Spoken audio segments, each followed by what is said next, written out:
Bonjour à tous, chers amis bibliothécaires. Aujourd'hui, je vous retrouve pour parler avec vous d'un monstre marin oublié qui est un yokai typique du Japon. Mais avant de vous en dire plus, je vous conseille, comme à l'habitude, de vous installer bien confortablement, de prendre quelque chose à boire, peut-être quelque chose à grignoter, et de vous installer bien confortablement. Et si vous êtes plutôt à m'écouter comme un podcast, eh bien, continuez ce que vous étiez en train de faire et découvrez ce fameux monstre marin. Si vous êtes bien installé, que vous êtes bien confortable, je vais pouvoir commencer. Pour vous parler de ce monstre marin, je vais vous emmener au large des côtes du Japon, là où la mer devient soudainement noire. Les pêcheurs ont tendance à raconter qu'une ombre gigantesque rôde sous les vagues. On ne la voit jamais vraiment. C'est juste une sorte de queue hérissée de crochets qui semble sortir de l'eau. Elle fend la surface avant de replonger.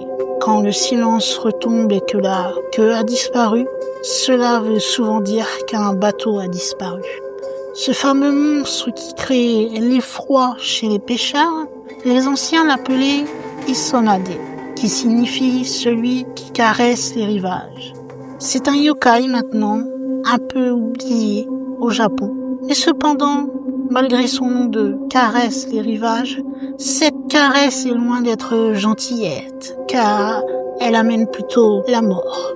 Tout d'abord, nous allons voir quelle est l'origine du mythe de ce fameux monstre marin Isonade. Cela fait des siècles que ce fameux yokai occupe une place assez importante dans le folklore japonais. Captive à l'imagination des habitants, et il inspire aussi de nombreux contes et légendes qui sont transmis de génération en génération. Les origines de cette créature énigmatique restent quand même entourées de mystères. Elles sont possiblement intimement liées au riche patrimoine culturel de l'ouest du Japon. Selon les croyances anciennes, l'existence de l'Isonade serait liée à la vulnérabilité de la région de Kyushu et de la côte sud du Japon face à la fureur des nombreux typhons et des tempêtes estivales qu'il peut y avoir. Ces régions ont toujours plus ou moins été soumises à des conditions météorologiques assez destructrices. Ça représente donc une menace assez importante pour tous les navires anciens et les équipages qui vont sur ces fameux navires. Du coup, la croyance selon laquelle un yokai du nom d'Isonade serait né quelque part, possiblement du besoin de personnifier ces forces destructrices et en même temps de donner un sens à l'impact dévastateur qu'avaient les catastrophes naturelles qui étaient assez répandues. C'est justement alors que les tempêtes faisaient rage et que les bateaux étaient détruits que cette légende du monstre marin dévorant les hommes est apparue comme la façon d'expliquer les disparitions mystérieuses et les diverses tragédies qui ont malheureusement frappé les communautés côtières.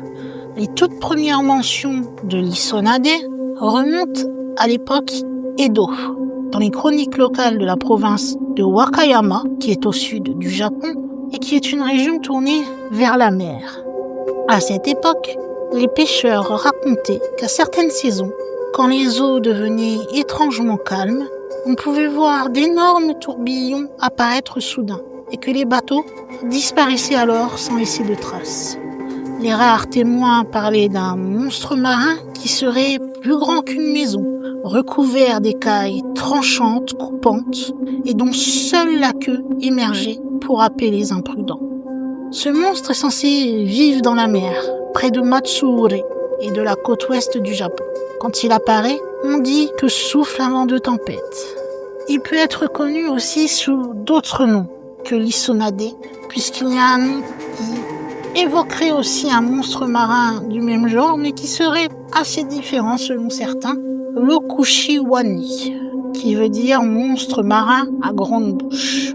En ce qui concerne la créature, si l'on en croit Léon Yaku Monogatari, son corps n'a jamais été vu par aucun marin, puisque celui-ci est toujours caché sous les vagues, à l'exception de son énorme nageoire caudale qui est recouverte de petites barbes et d'hameçons. On dit que l'Isonade aurait tendance à ressembler à un gigantesque requin ou à un poisson démoniaque, selon l'estimation qu'ont fait ceux qui ont pu apercevoir sa queue et qui en sont revenus indemnes. Son corps est couvert d'écailles acérées comme des lames. Souvent, il a une longue queue en forme de fouet qui est recouverte de crochets recourbés vers l'arrière en direction de leur tête. Ces crochets sont aussi solides et acérés que du fer. C'est d'ailleurs son arme principale pour amener les marins sous la mer. Il faut savoir que l'Isonade n'a pas tendance à s'attaquer aux grandes cités ou aux grands navires de guerre. Non, lui, il préfère les petits bateaux de pêche isolés, les petits marins qui sont en promenade, bref, tout ce qui est assez vulnérable et à sa portée. Ce qui pourrait paraître assez étrange au vu de sa taille, puisque il paraît qu'il est assez grand, mais malgré cela, il préfère ces petits navires qui ne payent pas de mine. Et pareillement, malgré sa taille, on pourrait se dire qu'il serait assez facile à capturer et à identifier. Mais les Isonade sont plutôt insaisissables. Il y est dit qu'ils se déplacent dans l'eau avec une grâce inégalée et qu'ils peuvent nager sans faire le moindre éclaboussement, ce qui les rend donc difficiles à repérer si on veut partir à leur chasse. Lorsque les marins partent en mer, dès que les vents vont commencer à changer, la plupart d'entre eux vont regarder la mer. Si la couleur devient étrange, ils savent qu'il est déjà trop tard. Là, je cite un extrait qui parle de l'Isonade. Il approche caché, sans bruit, sans faire de vagues. Il fait miroiter aux marins la promesse d'une belle prise grâce à sa queue. Les pêcheurs lancent leur ligne et c'est le drame. La queue de l'Isonade est recouverte d'hameçons. C'est sa propre technique de pêche. Il se fait passer pour une proie et une fois l'hameçon attaché à sa queue, il entraîne le malheureux au bout de la ligne par le fond. À ce moment-là, il déploie son énorme queue, révélant ainsi le poteau rose. Les vagues se déchaînent, la tempête se lève et il va entraîner dans les profondeurs n'importe quel navire, paisiblement, quasiment sans bruit. Ils ne montrent jamais leur corps, ce qui les rend d'autant plus dangereux, car ils sont assez furtifs. Il est d'une nature insaisissable et ses manœuvres évasives contribuent à la difficulté de le suivre ou d'échapper à son emprise. Certains disent qu'il ne tue pas pour se nourrir, mais plutôt pour défendre son territoire, ou peut-être simplement par malveillance. Donc, comme vous l'aurez compris, sa ruse, c'est du fait de son côté furtif et silencieux. Il s'approche des bateaux, brandit sa queue et avec les hameçons qu'il a dessus, s'accroche au bateau et il replonge, entraînant ainsi les marins au fond de la mer. Et une fois arrivés au fond de la mer, malheureusement, les pauvres marins sont dévorés. Généralement, lorsqu'on veut les représenter au niveau de la taille, on a tendance à les faire plus grands qu'un petit bateau, même si officiellement leur taille ne peut pas être précisée. Parfois, il arrive qu'on raconte qu'ils soient confondus avec des crocodiles géants, plutôt qu'avec les requins que je vais vous citer un peu plus tôt. On dit également que l'Isonade pourrait s'inspirer des requins-renards, qui possèdent eux aussi une longue queue en forme de fouet qu'ils utilisent pour étourdir leur proie. Le comportement et l'habitat de ce fameux Isonade sont quelque part comme sa forme, à part le bout de sa queue, complètement entouré d'énigmes, ce qui ajoute quelque part quelque chose à son charme et à son intrigue, puisque c'est aussi ce qui fait parler de lui, au final, en plus de son côté mortel. Si l'on se tourne un peu plus sur le symbolisme et l'interprétation de ce yokai, on peut dire que les Isonade, comme je vous le disais, apparaissent lorsque le vent du nord souffle violemment sur l'océan au sud et légèrement à l'ouest du Japon. Comme beaucoup de yokai marins, l'Isonade incarne les forces imprévisibles de la nature. Car comme je vous l'ai dit un peu plus haut, c'était un moyen en quelque sorte de donner un nom, de faire d'une créature une explication aux tempêtes, aux tornades, etc. qui pouvaient frapper la région. Mais il symbolise aussi la peur ancestrale des hommes face à la mer. Cette fameuse mer immense qui nourrit mais qui peut aussi d'un seul coup tout vous reprendre. D'ailleurs, dans la culture japonaise, la mer est souvent perçue comme un monde assez spirituel qui est peuplé d'esprits, de dieux et de démons. L'Isonade, lui, ce serait une sorte de manifestation de la colère des eaux. Un avertissement aux pêcheurs qui seraient un peu trop avides ou à ceux qui manquent de respect envers les marins. Donc cette fameuse caresse du rivage, donc Isonade, je vous rappelle, serait alors un rappel que nul ne doit défier la mer sans humilité. Parfois, il arrive que les Isonade cherchent à s'aventurer près du rivage et qu'ils balayent la plage avec leur queue pour essayer d'attraper des proies. C'est pour ça d'ailleurs qu'on leur donne ce fameux surnom de caresse du rivage. Si jamais quelqu'un meurt subitement sur la plage, on peut dire parfois qu'il a été frappé par un Isonade. Il faut dire ce qui est. C'est une créature marine qui sème la terreur parmi les habitants. Il lui attribue d'ailleurs la responsabilité de diverses disparitions de marins, de nageurs et même de bateaux tout entiers. Sa présence est comme devenue au Japon un puissant rappel des dangers qui guettent sous ces eaux côtières qui semblent si familières. Et il s'inscrit ainsi à jamais dans le folklore et la culture de la région. Il ne faut pas s'étonner si, avec ce qu'on dit de lui, à chaque disparition qu'il peut y avoir sur les plages ou sur la mer, les rumeurs commencent à se répandre et que l'image terrifiante d'un monstre marin tapis sous les vagues, prêt à attaquer ses victimes sans méfiance, commence à se dessiner. Si on ajoute à cela la peur collective, ainsi que pour certains la fascination pour les yokai, notamment l'Isonade, eh bien on se retrouve avec des croyances qui sont très influencées et des pratiques culturelles aussi dans les communautés locales qui vont évoquer cette Isonade et continuer à perpétuer ce folklore.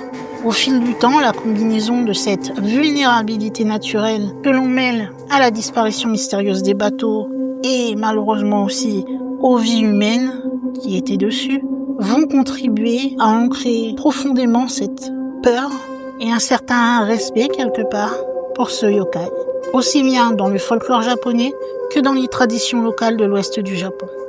Si ces croyances culturelles trouvent peut-être leurs origines dans le besoin de trouver une explication au danger de l'environnement naturel, elles constituent aussi un moyen de façonner la perception de la mer par les communautés locales et d'être prudent car chaque marin ou pêcheur a en tête la possibilité de pouvoir croiser l'Isonade lorsqu'ils naviguent, donc ils font très attention et ils sont très respectueux envers celle-ci. Maintenant que nous avons eu le contexte de cette époque ancienne de l'Isonade, que reste-t-il de cette légende de l'Isonade dans la culture plus moderne ? Eh bien, outre le fait de, comme je vous le disais, de manière ancienne, d'être du folklore, de passer de génération en génération, la légende de l'Isonade va aussi suivre le temps et elle va notamment captiver l'imagination de nombreux développeurs de jeux vidéo. Il va donc y avoir des personnages, des créatures qui vont plus ou moins inclure l'Isonade dans divers jeux vidéo. Donc, il peut arriver à certains joueurs de pouvoir rencontrer cette créature mythique et de découvrir par eux-mêmes sa terreur. L'exemple notable qui utilise cette légende, c'est le jeu vidéo qui apparemment serait très populaire du nom de Nioh. Dans ce jeu, l'Isonade est l'un des premiers gardiens du jeu. Alors que les joueurs vont tranquillement naviguer dans un monde virtuel perfide, ils doivent être à l'affût de ce redoutable monstre marin qui se cache sous la surface, prêt à s'attaquer à ses victimes sans méfiance. Dans la suite, dans Nioh 2, il est de retour et là, il va prendre la forme d'un esprit gardien marin à la fois protecteur et destructeur. Un peu ce que dit la légende en quelque sorte. On peut également voir l'Isonade ou un rappel plus caricatural de l'Isonade dans la série Yokai Watch. Ce qui prouve que la légende continue quand même à l'heure actuelle de vivre au temps moderne et de s'adapter à la culture, notamment en allant dans les dessins animés ou jeux vidéo, surtout nous allons dire de culture japonaise.